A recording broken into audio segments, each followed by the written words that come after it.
Épouse a dit, je regrette chaque jour à tes côtés. J'ai jeté l'alliance et répondu, que ce soit donc le dernier. Une semaine plus tard, son ami. Ma femme m'a regardé dans les yeux et m'a dit qu'elle regrettait chaque jour avec moi, alors j'ai fait quelque chose qu'elle n'avait jamais imaginé. Elle criait si fort que j'ai cru que les vitres allaient trembler. Son visage était rouge, brillant de cette colère qui ne s'en va pas après une nuit de sommeil. Elle a pointé un doigt tremblant dans ma direction et a dit, « J'aimerais mieux rester seule pour toujours que de passer une autre année à te voir pourrir dans cette vie dont tu es si fière. » Je n'ai pas dit un mot, je n'ai pas bougé. Je suis juste resté là, sentant quelque chose dans ma poitrine se briser net, presque comme un os qui casse. Je suis chef de chantier, 47 ans. J'ai passé ma vie dans la poussière de ciment, les gants épais et les levées au petit matin.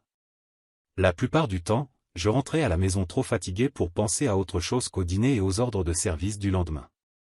J'aime ça. J'aimais les choses simples, qui ne me demandaient pas d'être quelqu'un d'autre. Ce n'était pas ce qu'elle voulait. Je le savais même avant qu'elle ne me le crie au visage. On s'est rencontrés dans le rayon d'une quincaillerie, en regardant des seaux d'enduit.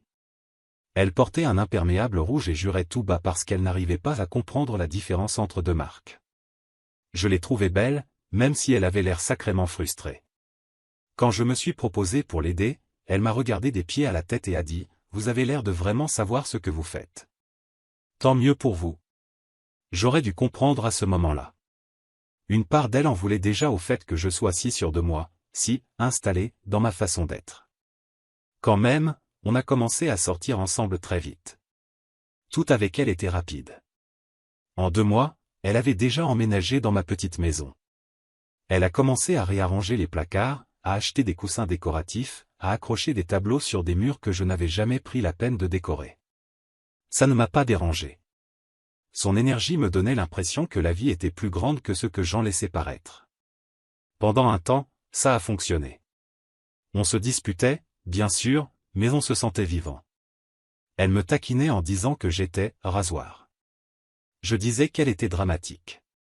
Et puis on finissait blotti sur le canapé, son rire étouffé contre mon épaule. Ces jours sont difficiles à se rappeler maintenant, tellement tout est devenu laid par la suite. Les premières fissures étaient minuscules. Je rentrais tard et elle était sur le canapé avec son téléphone, elle ne levait même pas les yeux. « Le dîner est froid, » disait-elle. « Il est au frigo. »« Fais-le réchauffer », je répondais.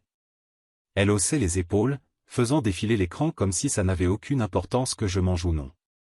D'autres fois, elle rentrait des heures après moi, sentant le vin et le parfum.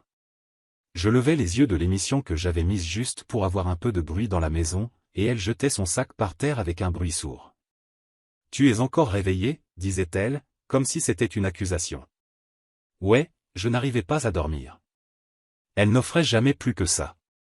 Elle me dépassait simplement, en fermant la porte de la chambre comme si c'était le dernier mot. J'ai essayé. Mon Dieu, comme j'ai essayé. J'ai commencé à me lever plus tôt pour partir avant qu'elle ne se lève, juste pour éviter la tension. Le soir, je restais assis dans le camion après le travail, les mains sur le volant, à compter mes respirations profondes avant d'entrer dans la maison. Avez-vous déjà dû vous préparer mentalement rien que pour entrer chez vous? Un matin, elle était déjà dans la cuisine quand je suis entré. Elle n'a pas levé les yeux de son café. « On ne peut pas continuer comme ça », a-t-elle dit. « Comme ça comment? »« Comme ça ?» Elle a fait un geste entre nous deux. « Toi, à prétendre que tout va bien quand ce n'est pas le cas. »« Qu'est-ce que tu veux que je fasse ?» ai-je demandé. Elle m'a enfin regardé, et ses yeux étaient fatigués. « Sois quelqu'un d'autre », a-t-elle chuchoté.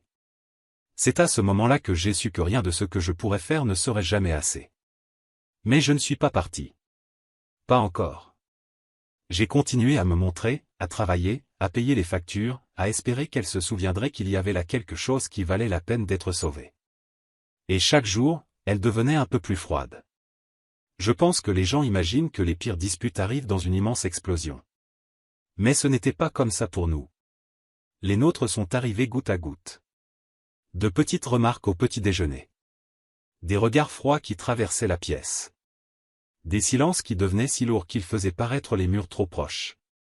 Je me souviens d'une nuit en particulier. J'avais passé une longue journée, à couler du béton pendant 10 heures dans un vent glacé qui traversait n'importe quelle épaisseur de vêtements. Je suis rentré tard, les bras et les jambes endoloris, et elle était assise dans le noir, avec seulement la télé qui clignotait. J'ai allumé la lumière et posé mon Tupperware sur le plan de travail. Elle ne m'a même pas regardé. « Tu as déjà pensé à quel point ta vie est petite ?» a-t-elle dit.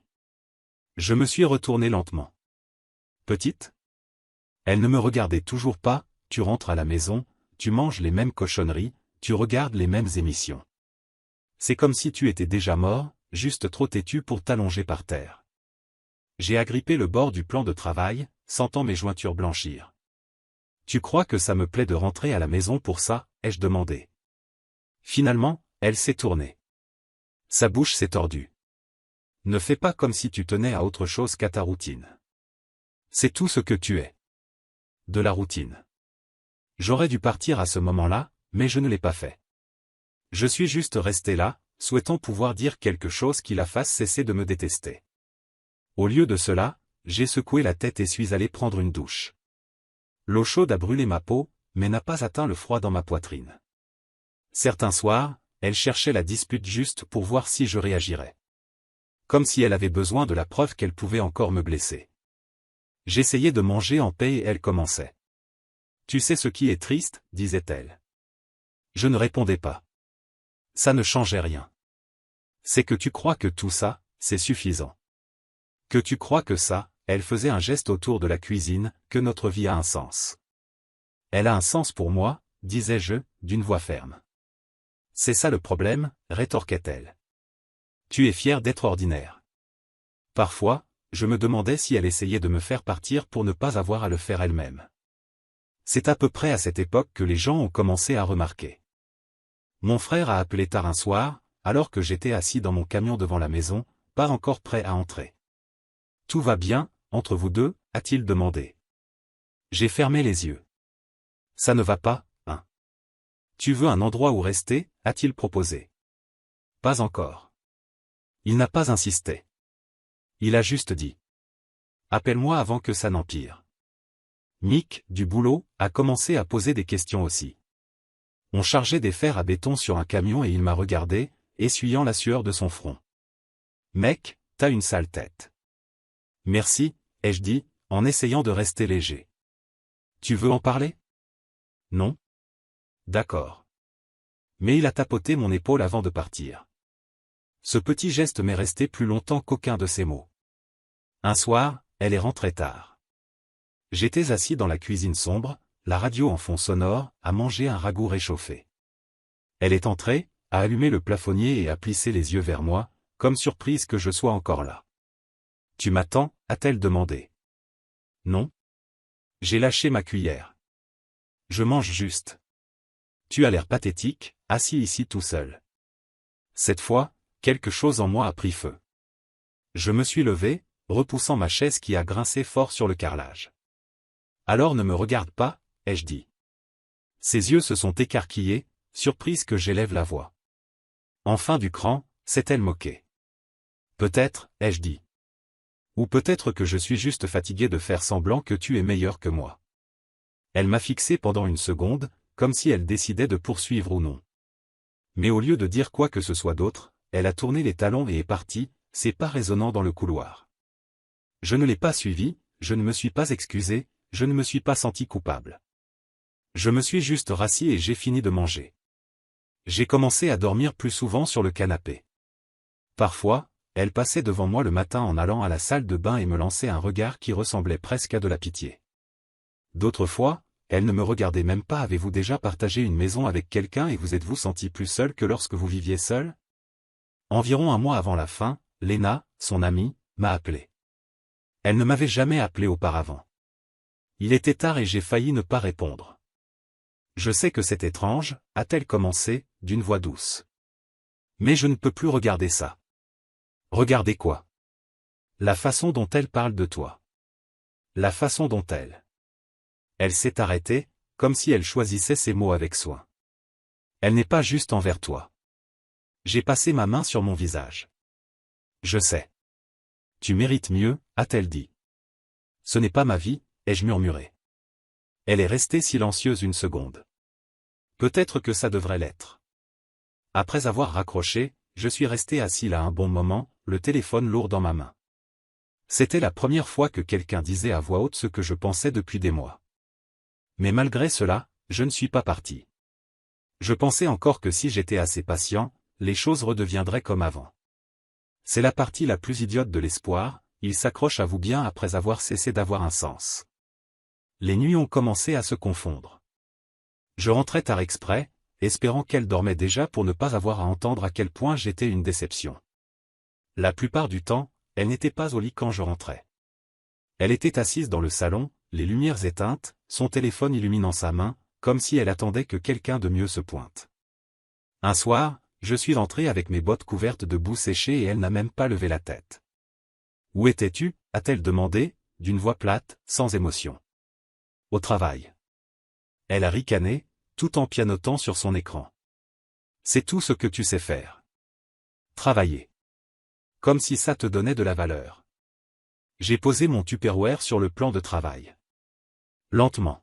« Ça met un toit au-dessus de ta tête, ai-je dit. » Elle m'a finalement regardé, les yeux glacés. « Tu crois que ça suffit ? Tu crois que je devrais être reconnaissante parce que tu sais brandir un marteau et payer les factures ?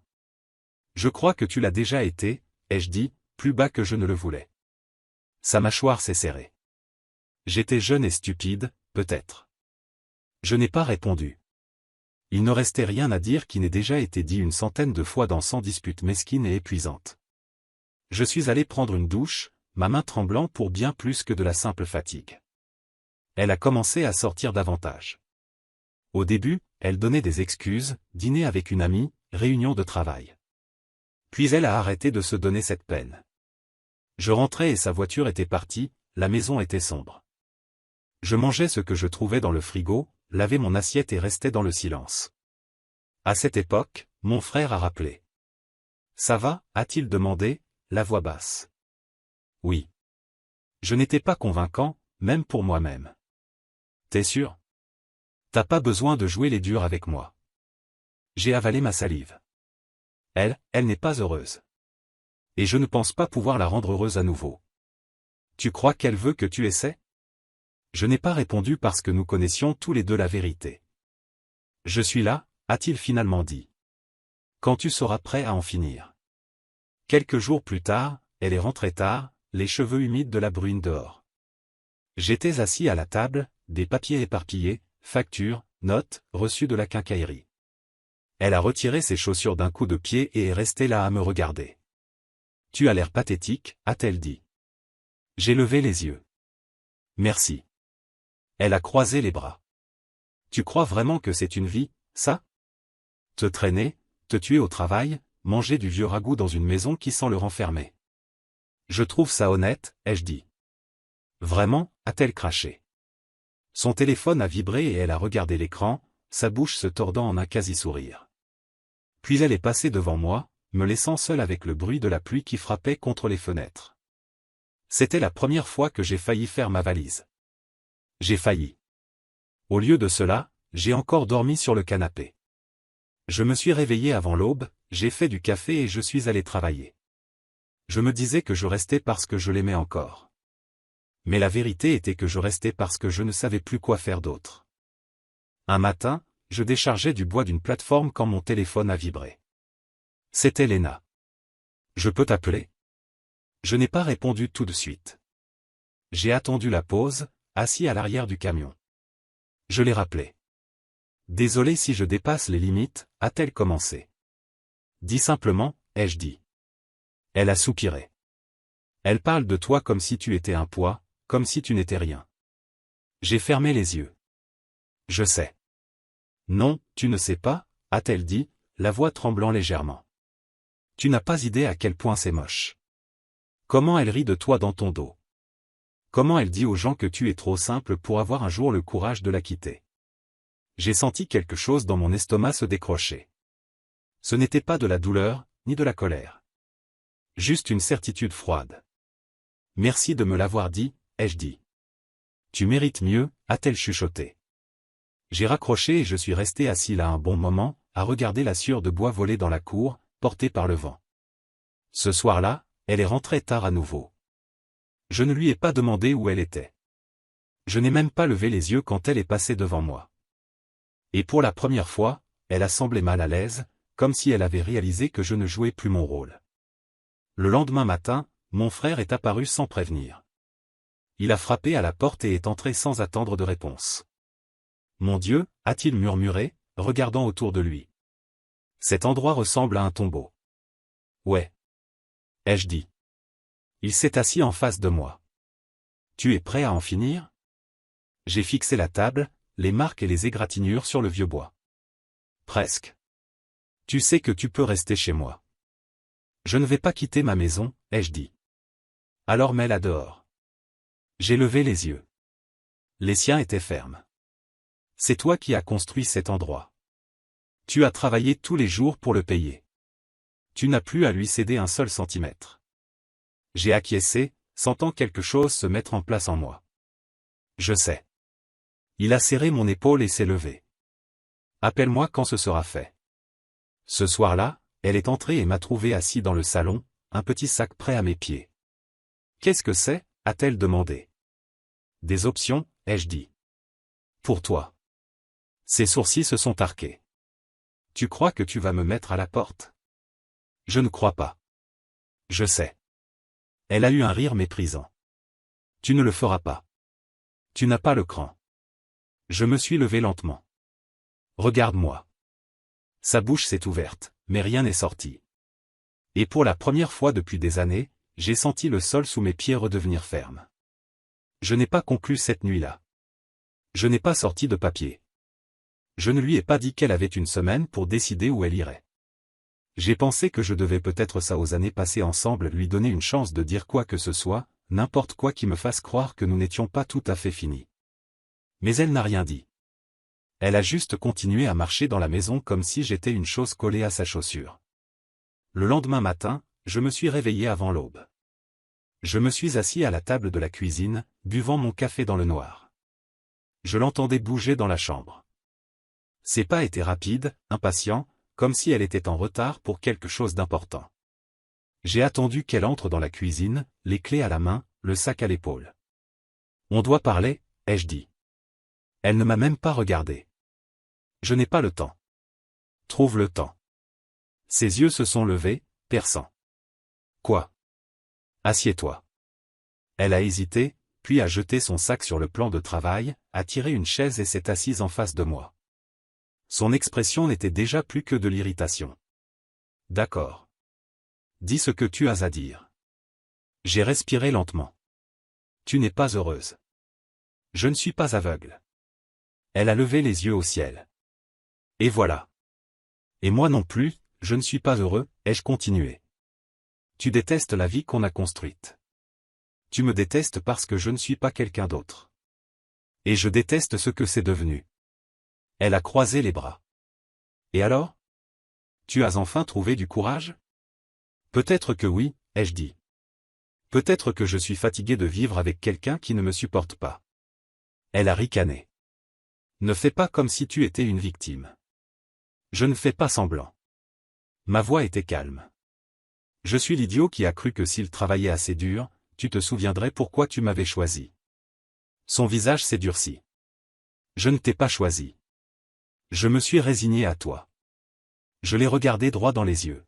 « Alors maintenant, tu peux aller chercher ce que tu penses mériter. » Elle a cligné des yeux, comme si elle ne s'attendait pas à ce que je relève son bluff. « Tu crois que tu vas me mettre à la porte ? Je sais que je vais le faire. » Sa bouche s'est ouverte, mais aucun son n'est sorti. J'ai glissé ma main dans ma poche et en ai sorti la réservation d'hôtel pliée. Je l'ai posée lentement devant elle. « C'est payé pour un mois.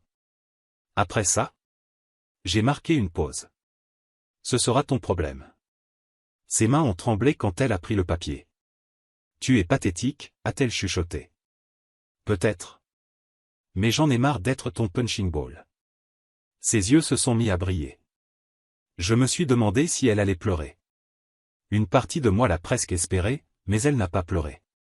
Elle s'est juste levée, a attrapé son sac et est sortie sans un mot de plus. Quand la porte a claqué, j'ai relâché un air que je ne savais même pas retenir. Avez-vous déjà eu l'impression de porter un poids si longtemps que votre corps a oublié comment se tenir debout sans lui ? Cet après-midi-là, mon frère est repassé. Il a frappé et est entré, regardant la maison silencieuse. C'est fait? C'est fait. Il a hoché la tête une fois. Bien. On s'est assis dans le salon, sans beaucoup parler. Juste deux hommes qui en ont trop vu pour savoir que parfois, il n'y a plus rien à réparer. Avant de partir, il a serré mon épaule. Je suis fier de toi. Je n'ai pas répondu, mais quelque chose en moi s'est détendu. 2 jours plus tard, Léna a appelé. Je l'ai laissé passer sur la messagerie. Elle a rappelé. Finalement, j'ai répondu. Salut, a-t-elle dit, d'une voix basse. J'ai appris. Ouais. Ça va? Ça va aller. Elle a fait une pause. Désolé. Je sais que j'ai peut-être trop parlé avant. Non, ai-je dit? Tu as dit ce que j'avais besoin d'entendre. Elle a soufflé. Si tu veux parler un jour, ou juste sortir de la maison un moment. Peut-être, ai-je répondu. Merci. Quand tu veux. On a raccroché. J'ai posé le téléphone sur la table, le regardant fixement. Cette nuit-là, j'ai emballé le reste de ses affaires dans des cartons. Je ne l'ai pas fait avec colère. Je n'ai rien jeté par terre. Je n'ai rien cassé. J'ai simplement plié ses pulls, ses serviettes, toutes ces petites choses qu'elle avait apportées dans ma vie. J'ai empilé les cartons près de la porte. Quand j'ai eu fini, je me suis assis par terre avec une bière fraîche et j'ai regardé la lumière de la lune se déverser par la fenêtre. Cela ne ressemblait pas à une victoire. Cela ne ressemblait pas à une perte non plus. C'était juste, une fin. Le lendemain matin, sa sœur est venue chercher les cartons. Nous avons à peine parlé. Elle m'a regardé, les yeux doux. Tu ne méritais pas ça, a-t-elle murmuré. J'ai haussé les épaules. Peut-être que je le méritais pour être resté si longtemps. Non, a-t-elle répondu. Tu as été loyal. Elle était instable. Je n'ai pas discuté. Il n'y avait plus rien à dire. Elle est partie et je suis resté sur le pas de la porte à regarder sa voiture disparaître sur la route. Ce soir-là, j'ai finalement rappelé Léna. Tu es libre, ai-je demandé. Oui, a-t-elle dit. Tu veux venir ici? Juste pour s'asseoir et parler? Je crois que j'aimerais bien. Je ne savais pas ce que cela signifiait. Je ne savais pas si c'était plus que 2 personnes qui avaient vu trop de dégâts causés par une autre. Mais quand je suis entré dans son allée et qu'elle a ouvert la porte, j'ai ressenti quelque chose que je n'avais pas ressenti depuis longtemps. De la chaleur. Elle ne m'a pas serré dans ses bras, n'a rien dit de profond. Elle m'a juste fait de la place pour entrer. Et cela a suffi. La maison de Léna était petite, douillette, l'opposé de ce que la mienne était devenue.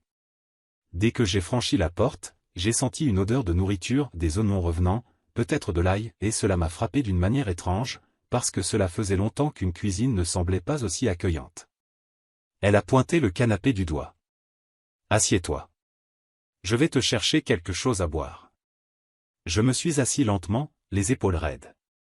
Il y avait un plaid doux jeté sur le bras du canapé, une pile de livres sur la table basse, des photos de sa famille alignées sur une étagère. Rien de chic, mais tout avait de la vie. Elle est revenue avec une bière pour moi et un verre de vin pour elle. Elle me l'a tendu sans commentaire, juste avec un regard qui disait qu'elle n'allait pas rendre cela plus difficile que ça ne l'était déjà. Nous sommes restés un moment en silence. Tu n'as pas besoin de parler, a-t-elle finalement dit. Mais si tu veux, je t'écouterai. J'ai bu une gorgée, sentant la tension dans ma poitrine se relâcher d'1 centimètre. Je ne sais même pas par où commencer. Elle a hoché la tête, comme si elle comprenait. Et c'est par le milieu. J'ai eu un rire fatigué. Le milieu, c'était la pire partie. C'était quand je croyais encore que ça pouvait s'arranger. C'est toujours la pire partie, a-t-elle murmuré. Je l'ai regardé. Tu étais au courant, hein? La plupart des gens l'étaient, a-t-elle admis. Elle ne cachait pas ce qu'elle ressentait pour toi. Sa voix est devenue plus basse. Je lui ai dit plus d'une fois qu'elle était cruelle. J'ai avalé ma salive. J'ai cru que cela ferait mal de l'entendre, mais cela n'a pas fait mal. Plus maintenant. Merci, ai-je dit. Pourquoi? De ne pas avoir fait comme si tout allait bien. Ses yeux semblaient tristes, mais pas de pitié, juste honnêtes. Tu as été un bon mari, a-t-elle dit. Tu as essayé plus que quiconque aurait pu l'espérer. Elle ne voulait pas être sauvée. Je n'ai pas fait confiance à ma voix, alors j'ai simplement hoché la tête. Elle a changé de position, remontant ses jambes sur le canapé. Tu sais.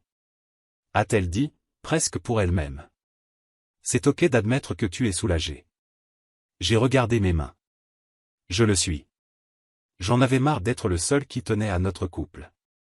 Nous sommes restés comme ça, simplement à respirer, jusqu'à ce que l'horloge murale sonne 8 heures. J'ai fini ma bière, l'ai posée sur la table. Je devrais y aller. Elle n'a pas discuté. Elle m'a simplement accompagné à la porte, une main sur la poignée. Si tu as besoin de quoi que ce soit, tu sais où je suis. J'ai regardé ses yeux. Peut-être que j'en aurais besoin, oui. Elle a souri. Un petit sourire, mais sincère. J'espère que c'est le cas. Quand je suis monté dans mon camion, je ne l'ai pas démarré tout de suite. Je suis resté là, les mains sur le volant, à penser à toutes ces nuits où je restais assis dans ma propre allée à essayer de rassembler le courage d'entrer chez moi. Cette nuit-là, pour la première fois, je n'ai pas eu peur de rentrer. Le lendemain, j'ai dit à mon frère que c'était vraiment terminé. « Tu en es sûr ?» a-t-il demandé. « Oui. » « Bien. » Il a fait une pause. « Tu as déjà un autre visage. »« Vraiment ? » ?»« Oui. » « On dirait que tu as arrêté de la porter sur ton dos. » Ce week-end-là, j'ai passé une journée entière à nettoyer la maison de fond en comble. J'ai jeté ces vieux flacons de shampoing, ces tasses ébréchées, les coussins qu'elle avait insisté pour acheter. Quand j'ai eu fini, je me suis tenu sur le pas de la porte, respirant le vide. Cela semblait propre. Honnête. Ce soir-là, Léna a envoyé un message, « Alors, comment va la maison ?» J'ai répondu, plus calme. Elle a répondu presque instantanément, « Ce n'est pas toujours une mauvaise chose. » Je suis resté à regarder l'écran, à penser à toutes les nuits où j'avais imploré le silence et à tous les matins où je m'étais réveillé en le détestant. Ce silence était différent. Il ne ressemblait pas à une défaite. Il ressemblait à une chance. 2 soirs plus tard, je lui ai demandé si elle voulait dîner. Elle a dit oui, sans hésiter. Nous nous sommes retrouvés dans un restaurant simple à la sortie de la ville. Rien de spécial, juste du bon café et une tarte correcte. Quand je suis entré, elle était déjà dans un box et me faisait signe. « Tu as meilleure mine » a-t-elle dit quand je me suis assis. « Toi aussi » ai-je dit. Elle a souri. Probablement parce que je n'ai plus à l'écouter.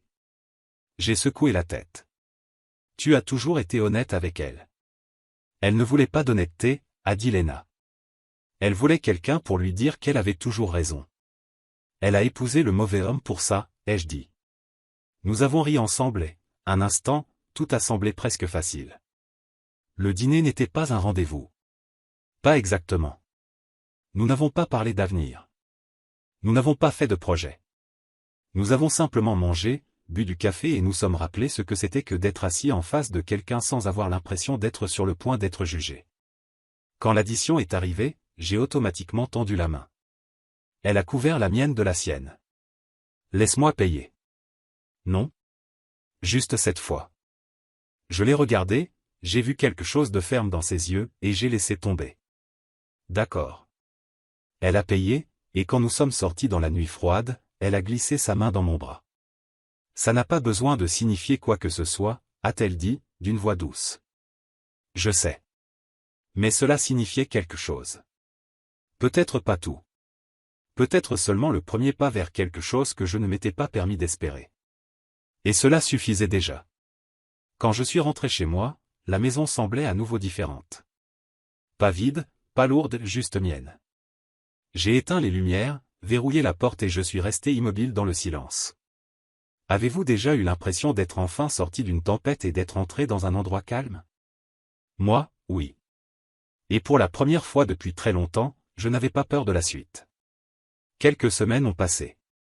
Les jours sont devenus plus courts, les matins plus froids. Chaque jour à mon réveil, il me fallait une seconde pour me rappeler que j'étais seul dans la maison et que ce n'était pas une mauvaise chose. J'ai commencé à réparer de petites choses que j'avais ignorées trop longtemps. J'ai rejointoyé les carreaux de la salle de bain, remplacé les charnières cassées des placards de la cuisine, rebouché une fissure dans la cloison près de l'escalier. Chaque réparation semblait une petite reprise en main, comme si je redisais à la maison, encore une fois, qu'elle était mienne sans que sa voix n'y résonne. Un samedi matin, je chargeais de vieilles planches à l'arrière de mon camion quand mon frère s'est garé le long du trottoir. Il est descendu, les mains enfoncées dans les poches de sa veste. « T'es occupé ?» a-t-il demandé. « Toujours » ai-je dit. Mais c'est le genre d'occupation qui fait du bien. Il a regardé autour de lui en hochant la tête. C'est mieux ici, sans ces affaires qui traînaient partout. Je me sens mieux aussi. Il s'est appuyé contre l'aile du camion. Tu l'as vu? Non? Tu penses que tu la verras? J'ai réfléchi un instant. Peut-être. Mais je n'ai plus l'impression de lui devoir quoi que ce soit maintenant. Il a affiché un sourire fatigué. Bien. C'est comme ça que tu sais que tu avances. Il n'est pas resté longtemps. Juste assez pour m'aider à charger les dernières planches dans le camion, me taper sur l'épaule et me rappeler que je ne faisais pas ça tout seul, même quand ça en avait l'air. Ce soir-là, je me suis assis sur le canapé avec la lampe allumée très bas. J'ai pensé à tout ce que nous avions vécu. À toutes les fois où j'avais essayé d'être assez. À toutes les fois où elle avait tenu à me faire comprendre que je ne l'étais pas. Je ne ressentais plus de colère. Plus de pitié pour moi-même. Dans l'ensemble, je me sentais neutre. Quelques jours plus tard, Léna a envoyé un message, « Tu veux dîner à nouveau ?» Je l'ai lu 2 fois. Je m'attendais à ce que l'ancienne culpabilité refasse surface, comme si l'avoir était une trahison, mais rien n'est venu. J'ai répondu, « Oui, j'aimerais bien. » Nous nous sommes retrouvés dans le même petit restaurant. Cette fois, je suis arrivé le premier. Quand elle est entrée, elle avait l'air fatiguée, mais plus légère dans son expression. « Semaine chargée ?» ai-je demandé quand elle s'est assise. « Toujours » a-t-elle dit avec un sourire en coin. Mais c'est le genre de chargé qui fait du bien. Nous avons ri. Cela semblait facile d'une manière que je n'avais pas connue depuis des années. Nous n'avons pas beaucoup parlé de mon ex, juste assez pour clarifier les choses. À un moment donné, Léna a posé son café et m'a regardé sérieusement. « Elle n'aurait jamais su te voir pour ce que tu es. »« Je sais » ai-je dit. « Mais moi, je t'ai vu » a-t-elle ajouté, la voix basse. « Et pour ce que ça vaut ?» Cela m'a frappé plus fort que prévu. Pas parce que ça faisait mal, parce que c'était honnête. J'ai hoché la tête. « Merci. » Elle n'a rien dit de plus. Elle n'en avait pas besoin. Une semaine plus tard, sa sœur m'a envoyé un message à l'improviste, « Juste pour que tu saches, elle a emménagé chez une amie. Elle dit aux gens qu'il était impossible de vivre avec toi. » Je l'ai lu 2 fois, m'attendant à ce que la colère d'avant monte. Mais ce que j'ai ressenti, c'était juste un amusement fatigué. J'ai répondu, qu'elle dise ce qu'elle veut. Moi, je suis passé à autre chose. Elle n'a pas répondu, et je m'en suis fichu. La plupart des soirs, je rentrais, j'allumais la lumière du porche et je restais là un instant, sentant le silence s'installer autour de moi. Pas de dispute, pas de petite humiliation, pas de faux-semblants. Je n'avais pas réalisé à quel point nous vivions dans le bruit avant qu'il ne disparaisse. Quelques semaines plus tard, Léna est passée après le travail. J'étais dans le garage à ranger mes outils. « Salut » a-t-elle dit depuis la porte. « Salut ». Elle est entrée, a regardé les étagères, les boîtes étiquetées, les rangées bien alignées de clés, de clous et de vis. « Cet endroit ressemble à ta tête » a-t-elle dit. « C'est un compliment ?» Elle a souri. « Oui, oui, c'en est un. » Nous sommes restés là 1 minute, ni l'un ni l'autre pressés de combler le silence. « Tu veux entrer » ai-je demandé. « Oui. » Je lui ai préparé un café. Nous nous sommes assis à la table de la cuisine à parler de rien, son travail, un film qu'elle avait vu, l'arrivée du front froid. À un moment donné, elle a tendu la main et posé la sienne sur la mienne. « Tu as l'air plus léger » a-t-elle dit. « Je me sens plus léger. » Nous ne nous sommes pas embrassés. Nous n'avons pas parlé de la suite. Mais quand elle est partie ce soir-là, la maison ne semblait plus aussi vide qu'avant. Avez-vous déjà pensé au temps que vous avez passé dans un endroit qui n'était pas le vôtre? À l'énergie que vous avez gaspillée à essayer de prouver que vous méritiez d'être aimé? Moi, j'y pense. Mais je ne regrette pas d'être resté, parce que rester m'a appris exactement à quel point j'étais fort, et partir m'a appris exactement ce que je méritais. 1 mois plus tard, j'ai passé en voiture devant la quincaillerie où je l'avais rencontré. Tout était identique. La même enseigne, la même odeur de sueur et de peinture. Pendant une seconde, je me suis laissé rappeler ce premier jour. Elle riant d'une bêtise. Moi pensant qu'elle était la réponse à toutes les questions que je ne savais même pas poser. Mais ce n'était qu'un souvenir, rien de plus. J'ai poursuivi ma route. Aujourd'hui, je ne pense plus beaucoup à elle. Je pense à la maison que j'ai construite de mes mains. Au travail qui semble toujours honnête, même quand il m'épuise. Et à la femme qui a vu la vérité en moi et n'a pas détourné le regard. Vous n'avez pas besoin d'un nouveau départ pour être libre. Vous avez juste besoin du courage d'arrêter de porter ce qui ne vous appartient pas. Et quand vous lâchez enfin prise, mon Dieu, ça devient calme. Mais c'est un bon silence. Le genre de silence qui ressemble à la paix. Commentaire Monsieur Reddit. Alors, les gars, la prochaine fois que votre conjoint vous dira qu'il regrette chaque jour à vos côtés, souvenez-vous, une alliance ça se jette, mais l'ego d'une personne toxique, ça se piétine. Parfois, la plus grande preuve d'amour propre, c'est de savoir fermer la porte. Et un silence paisible vaut mieux qu'une vie de cris.